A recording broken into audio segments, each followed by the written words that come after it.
Bonjour à tous. Donc cette semaine, on se retrouve pour parler du corps, hein.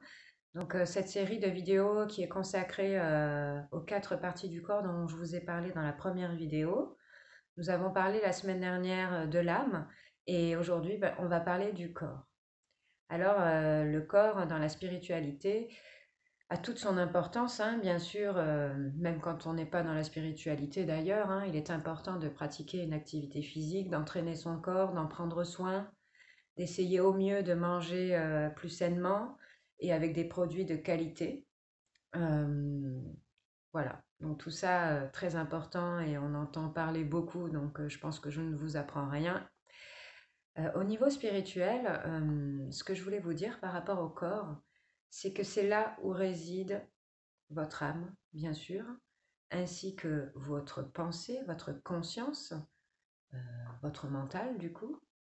Et évidemment, le corps est connecté à l'esprit autour de vous, dont je vous ai parlé dans la première vidéo.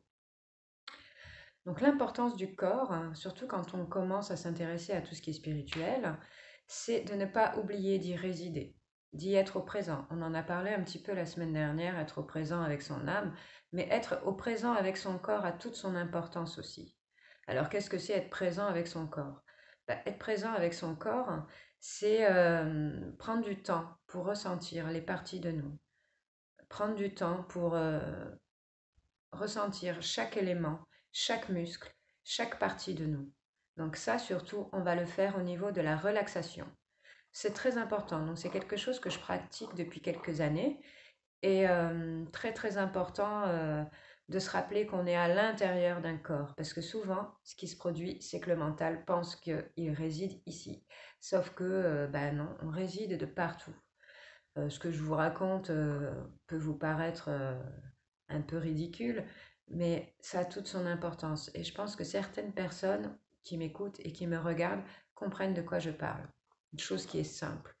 Quand on parle de spiritualité, tout ce qu'on entend paraît compliqué, impossible, etc. En fait, on est déjà tous des êtres spirituels. Nous le sommes tous.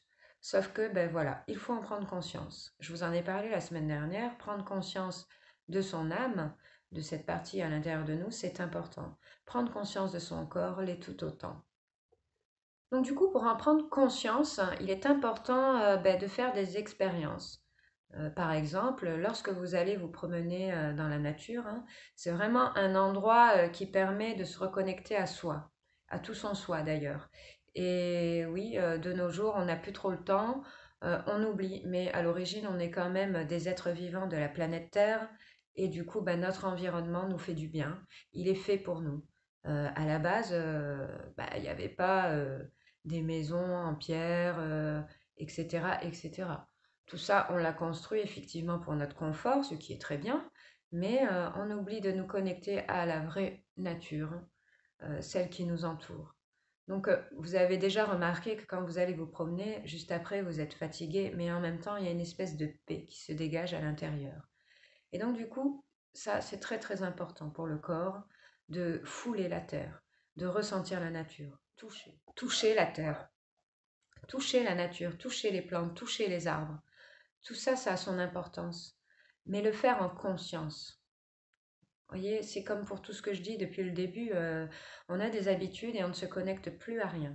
Alors ça paraît un petit peu bizarre ce que je vous raconte, peut-être même ridicule pour certains, mais toucher la terre en conscience, ressentir ce qui se produit lorsqu'il y a cette terre dans nos mains, quand elle traverse nos doigts, qu'elle tombe à travers nos doigts, sentir cette sensation, c'est extraordinaire. Notre corps est doté d'un pouvoir extraordinaire du toucher, mais aussi il nous permet d'entrer en action. On a beau vouloir faire un travail sur nous, être spirituel, notre corps nous permet d'entrer en action. Sans lui, on ne pourrait rien faire. On ne pourrait pas aller là où nous devons faire des expériences. Et donc du coup, ça a toute son importance. Il est notre véhicule, hein, le véhicule de notre âme, de notre conscience, de notre esprit. Et sans lui, effectivement, on ne peut pas rentrer en action. Du coup, on ne serait pas incarné. Donc toute l'importance de prendre soin de lui et surtout de se connecter à ce corps, de ressentir ce que c'est d'être à l'intérieur de son corps. Voilà, pour vous donner un petit exemple simple, hein, ça commence par là. Vous allongez tranquillement dans votre lit ou sur votre canapé ou même dans la nature, peu importe. Vous fermez les yeux et vous essayez de ressentir de bas en haut qu'est-ce que c'est d'être dans son corps. Donc, c'est-à-dire, on commence par les orteils. Voilà. On va essayer d'aller dans son orteil, de ressentir ce qui se produit. C'est difficile, c'est pas difficile, je sens que c'est compliqué, ou au contraire, non, c'est naturel. Tout ça, c'est important d'en faire l'expérience. Voilà, vous me direz un petit peu ce que vous en retirez de cette expérience, et donc petit à petit, vous allez remonter le fil de votre corps. Voilà, on est dans les orteils, on remonte vers la plante des pieds, vers le talon. Ça peut être aussi sur le devant du pied. On remonte, hop, on arrive à la cheville, etc. Voilà, on arrive au genou, à la cuisse, et ainsi de suite, jusqu'au haut de la tête. Donc c'est un exercice de relaxation et qui n'est pas forcément facile pour tout le monde. Vous allez vous rendre compte que, ben, effectivement, c'est pas si simple. Qu'est-ce que c'est être dans son orteil ou être dans son pied? Vous allez me dire, mais qu'est-ce qu'elle nous raconte? Ben, c'est pas, je suis pas en train de vous dire, on va se promener pour de vrai à l'intérieur de votre orteil et de votre cheville, hein, mais juste avec votre mental, aller là-bas et ressentir ce qui se produit.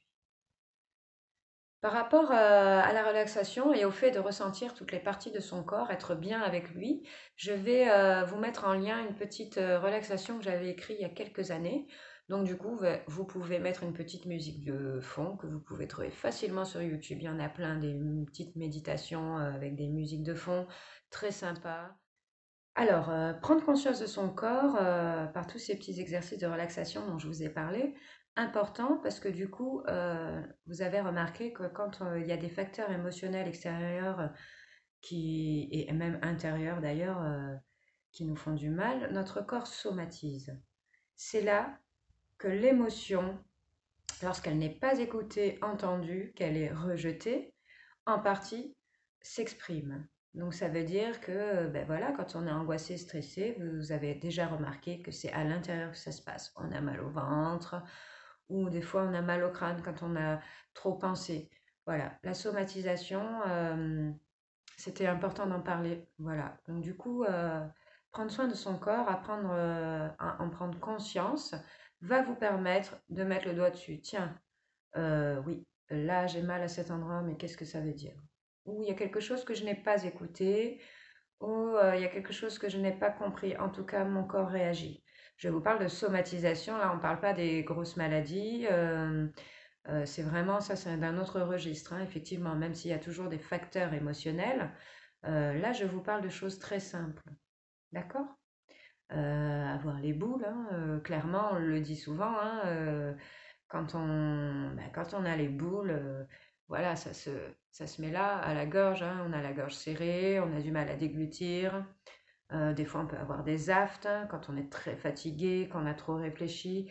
Voilà, tous ces petits facteurs-là qui font que c'est très important de prendre conscience de son corps et d'en prendre soin. Parce que du coup, lorsque vous apprenez à connaître votre corps, vous apprenez à connaître votre intérieur. Par rapport au corps, je voulais aussi vous parler de l'ancrage. On en entend beaucoup parler. Voilà, s'ancrer, s'enraciner profondément dans la terre, etc. Qu'est-ce que ça veut dire? Ça veut dire tout simplement apprendre à être bien dans son corps. Donc là, il n'y a pas la notion de physique. On ne parle pas du paraître, on ne parle pas du masque que l'on voudrait donner en société, de l'apparence qu'on voudrait donner. On ne parle pas de physique et de valorisation au niveau de la beauté. On parle là d'être bien dans son corps, de ressentir ce qu'est d'être à l'intérieur de son corps. Tout le reste, ça n'a pas d'importance en fait. Ce qui compte, c'est d'être bien avec soi. Pour être bien avec soi, il faut commencer par là. Il faut accepter son intérieur, le vivre et le comprendre. Si on ne regarde que l'extérieur, ça ne peut pas fonctionner. Il y a des personnes qui font beaucoup de sport et qui le font pour seulement se muscler, seulement paraître beau et pour être en bonne santé physique. Mais quelque part, ils ne le font pas forcément pour être bien à l'intérieur d'eux. Certains, oui, évidemment, hein, le font et ressentent leurs bienfaits, le bienfait du sport, pardon, et ressentent tous ces bienfaits. Voilà. Donc, ce que je voulais vous dire, ça, c'était très, très important, du coup, de ne pas confondre. Être bien dans son corps, c'est être bien à l'intérieur. C'est comme s'aimer soi-même. Ce n'est pas aimer l'image que l'on renvoie de l'extérieur, mais aimer ce qu'on a dedans. Le prendre en entier, même avec les 10 défauts. Voilà. Donc, pour le corps, c'est tout pour cette semaine. Bien sûr, tout au long des vidéos qui seront faites chaque semaine, on approfondira sur certains sujets, hein. Donc du coup, ben, ça c'est quelque chose sur lequel on va revenir aussi très souvent. Et voilà, donc je vous souhaite à tous une très très bonne semaine et on se retrouve la semaine prochaine du coup pour parler de l'esprit. Donc l'esprit, on n'oublie pas, c'est l'aura qu'il y a autour de nous, les centres énergétiques et du coup tout ce processus qui nous permet d'être connectés à ce qui est au-delà. Donc pas l'au-delà de façon étrange, mais effectivement ce qui nous permet d'être connectés à son soi et aussi à l'extérieur, aux autres, aux énergies des autres. D'accord? Voilà, c'est tout pour cette semaine. Je vous dis à la semaine prochaine. Au revoir.